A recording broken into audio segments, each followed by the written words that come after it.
है पूरा। आज मैंने भारत देश के उपराष्ट्रपति और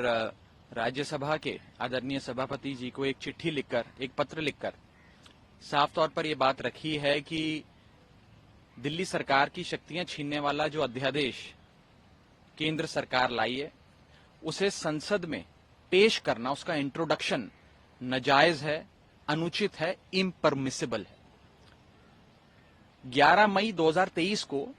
सुप्रीम कोर्ट की संवैधानिक पीठ ने, कॉन्स्टिट्यूशन बेंच ने एक सर्वसम्मति से यूनानिमस निर्णय दिया था, जिसके तहत तमाम शक्तियां अफसरशाही से संबंधित, सर्विसेज से संबंधित, अफसरों से काम लेने की, उनको काम देने की जो शक्ति है, वो चुनी हुई, लोकतांत्रिक ढंग से चुनी हुई अरविंद केजरीवाल जी की सरकार में है। ये बात सुप्रीम कोर्ट ने अपने निर्णय के माध्यम से सिद्ध करी। 11 मई 2023 को यह फैसला आया और मात्र 8 दिन के भीतर केंद्र सरकार एक ऑर्डिनेंस लाकर, एक अध्यादेश लाकर इस फैसले को उलट देती है, पलट देती है, ओवरटर्न कर देती है।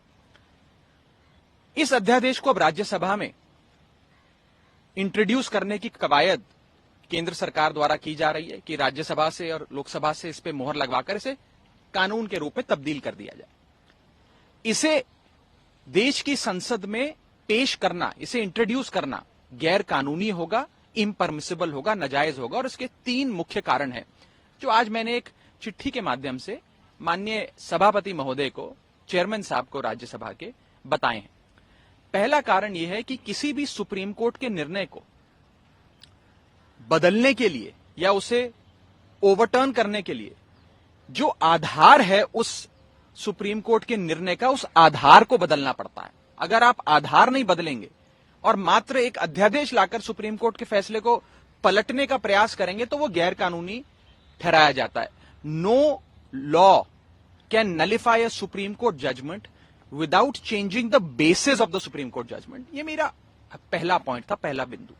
दूसरा कारण कि इस बिल को क्यों नहीं इंट्रोड्यूस करना चाहिए, पेश करना चाहिए, वो ये है कि देश के संविधान के अनुच्छेदों को, आर्टिकल्स को प्रभाव देने के लिए या उसे पूरा करने के लिए, सप्लीमेंट करने के लिए या इफेक्ट देने के लिए ही कानून बनाए जाते हैं। आज इस अध्यादेश के माध्यम से संविधान के अनुच्छेद 239AA को तहस नहस किया गया है, ना कि उसे प्रभाव में लाने के लिए या पूरा करने के लिए अध्यादेश लाया जा रहा है। ये इफेक्ट देने के लिए या सप्लीमेंट करने के लिए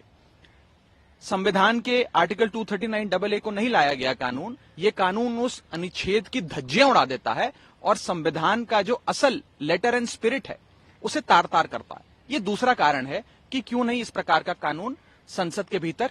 लाया जाना चाहिए। और तीसरा और सबसे महत्वपूर्ण कारण जो मैंने अपनी चिट्ठी में भी लिखा है